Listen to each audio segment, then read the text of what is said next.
आखिरी लू का संदेश, एक आध्यात्मिक और प्रतीकात्मक कहानी। साल 2025 की गर्मी की, इतिहास की सबसे भीषण, सबसे क्रूर और सबसे रहस्यमयी गर्मी तापमान ने पुराने सारे रिकॉर्ड तोड़ दिए। पहाड़ों से लेकर मैदानों तक, नदियों से लेकर नगरों तक, हर ओर सिर्फ लपटें, जैसे पृथ्वी खुद तपस्या में बैठी हो। लेकिन इसी प्रचंड गर्मी के बीच एक गांव तपेश्वर में कुछ ऐसा घटा जिसने गर्मी को सिर्फ एक मौसम नहीं, एक चेतावनी बना दिया। तपेश्वर एक छोटा सा गांव जो सदियों से गर्मी और सूखे की मार से बचा रहा था।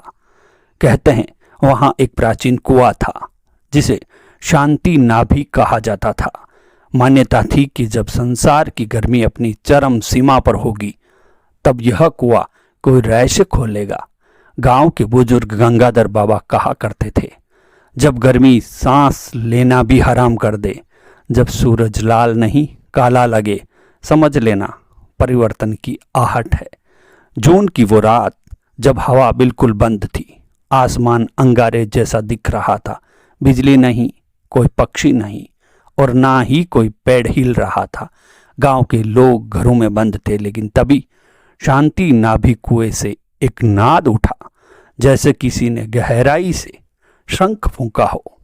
गंगाधर बाबा भागे भागे कुएं के पास पहुंचे। कुएं के जल में प्रकाश के बुलबुले उठ रहे थे। फिर उन्हें दिखी एक आकृति, एक युवा साधु जिसकी आंखों में आंधियों का धैर्य और तप की लपट थी।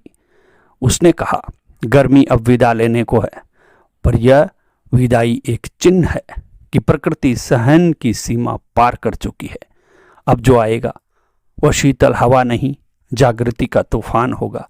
मानव को बदलना होगा भीतर से, नहीं तो अगली बार सिर्फ गर्मी नहीं, जीवन ही जल जाएगा। सुबह होते ही बादल गिर आए। बारिश नहीं, पर एक ठंडी हवा पूरे गांव में बहने लगी।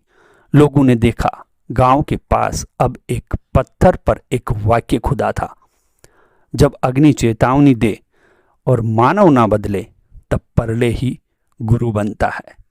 देश भर में जैसे ये संदेश हवा की तरह फैल गया, लोग सोचने लगे, क्या यह गर्मी सिर्फ मौसम की मार थी या प्रकृति का अंतिम संदेश।